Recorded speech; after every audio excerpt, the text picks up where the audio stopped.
Bienvenue sur Edukia. Je suis ravie de te retrouver sur la chaîne qui est dédiée à tes études supérieures et à ton orientation scolaire et professionnelle. Je suis Ina et je te partage des astuces pour que tu puisses aller sur le chemin de ta réussite. Alors n'hésite surtout pas à t'abonner et reste connecté pour recevoir tous nos nouveaux contenus. Aujourd'hui, on a rendez-vous avec Ange. Ange qui est mécanicienne de formation et aussi agent de station. Elle vous en dit plus maintenant. Je suis Seiba Ange, mécanicienne de formation et agent de station aussi.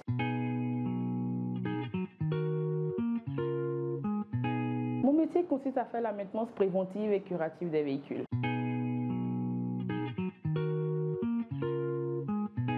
Mes attributions sont les suivantes.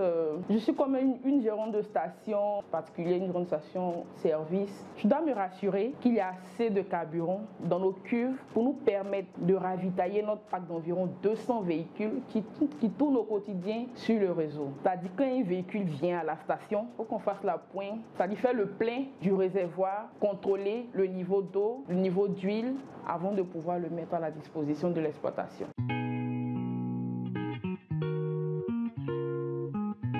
Pour dire vrai, quand j'étais petite, j'aimais bricoler. J'avais pas de poupée en tout cas qui était en défaillance. Si je tords le bras d'une poupée, je vais tout faire m'arranger, me prenais un fil, une aiguille, force. Je m'arrangeais à maintenir soit les manches de mes poupées, les bras de mes poupées, leurs pieds, tout et tout, voilà.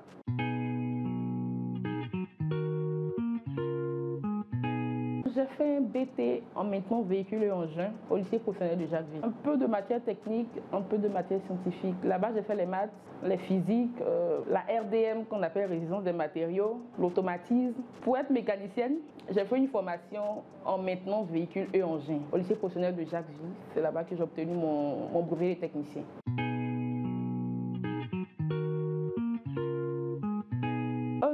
Non.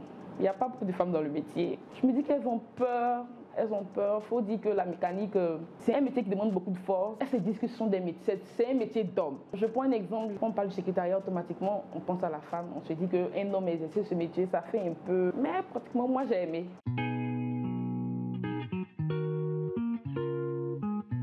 Ce qui m'a plu, c'est que dans la mécanique, il faut faire beaucoup de recherches. Il faut parler, il faut être attentif, il faut être déjà ouvert d'esprit. Il faut pouvoir manipuler tout ce qui est outils, tout ce qui est machines, détecteurs de panne, parce qu'il y en a parfois dans certaines entreprises. Il faut être observateur, il faut être rigoureux, surtout très attentif. Il y a des inconvénients. Comme je le disais tantôt, la mécanique n'est pas un métier. Franchement, la mécanique demande beaucoup de force physique. On peut se retrouver parfois arrêter des heures en train de travailler. Il arrive aussi parfois qu'on se blesse. Il faut être bien vêtu avec les chaussures de sécurité. Moi, par exemple, je mets des gants quand je travaille.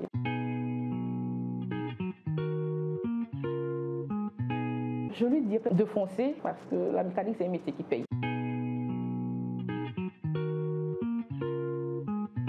Le salaire d'un débutant dans la mécanique va déjà de 150 voire 200. En dehors de l'entreprise, on peut se faire plus de sous.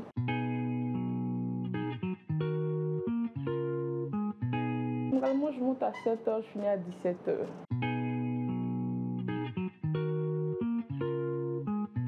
Après ma classe de 3e, j'étais en pleine classe de seconde et puis il y a eu une formation au sein du lycée où on a eu des coachs, des conseillers d'orientation qui sont venus un peu parler. Donc là, franchement dit, automatiquement, j'ai eu l'envie d'exercer un métier, je ne savais pas lequel. Vu que j'aimais bricoler, j'ai dit, ben tiens, entre l'électricité et puis la mécanique, d'accord. Là, je me rends à la maison, je fais rapidement une petite lettre à mon papa, avec toute une peur, mais là, quand il rentre, il dit, mais attends, Ange, j'ai dit oui, papa. Il dit, j'ai dit oui, ça vient de moi. Il dit, ce que tu veux faire? J'ai dit oui. Tu es sûr?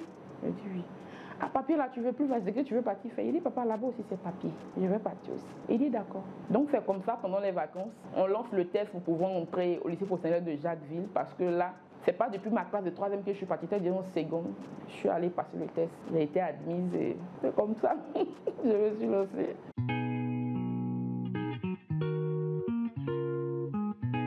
franchement dit, les parents n'étaient pas pour.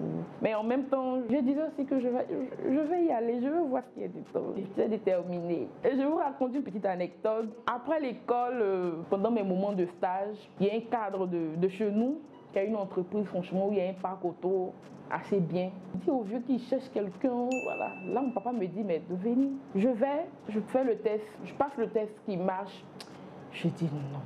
Il dit, mais qu'est-ce que tu veux? Tu as fini, il n'y a pas de travail. Voilà. Il dit, papa, l'entreprise, c'est pas là-bas je veux. Où je veux, là, c'est de l'autre côté, là. Il dit, bon, lui, il est fatigué, bon, de faire ce que je veux. J'ai dit, d'accord. Non, c'est comme ça. Je suis restée là-bas jusqu'à ce que, un bon jour.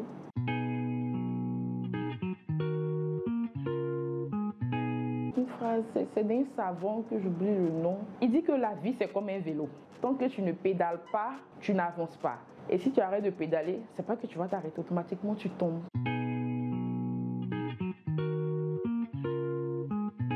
Oui, au début je me disais, mais est-ce que... Parce qu'on entendait les gens dire que le monde du travail est difficile. Là, oui, mais quand tu finis de faire un métier, voilà, c'est compliqué de travailler dans une entreprise. Aussi, si tu n'as pas les moyens, tu ne peux pas t'ouvrir toi-même, tu ne peux pas créer en fait toi-même ta propre entreprise, tout et tout. Mais j'ai dit, bon, moi je me lance. Je me lance, je vais voir ce que ça va donner. Si ça ne donne pas, si ça ne marche pas, je vais passer à autre chose. Mais l'essentiel, il faut que je me lance.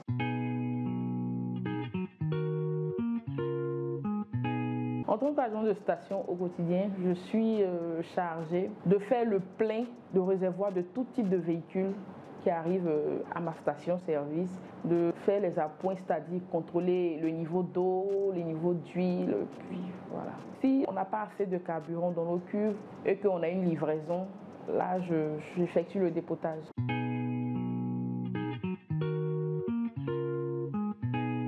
Maintenant, en tant que mécanicienne, quelles étaient tes principales tâches? En tant que mécanicienne, je faisais la maintenance des véhicules, je contrôlais le système de freinage, la qualité, puis aussi les niveaux d'huile, sans oublier aussi le système de la pneumatique. Généralement, on a des chefs d'équipe ou bien des chefs d'atelier. Ce sont eux qui viennent détecter déjà tout ce qui est problème. Ils viennent vers nous faire le point et puis maintenant, je suis avec ma caisse à outils et puis j'effectue l'opération qu'il faut faire.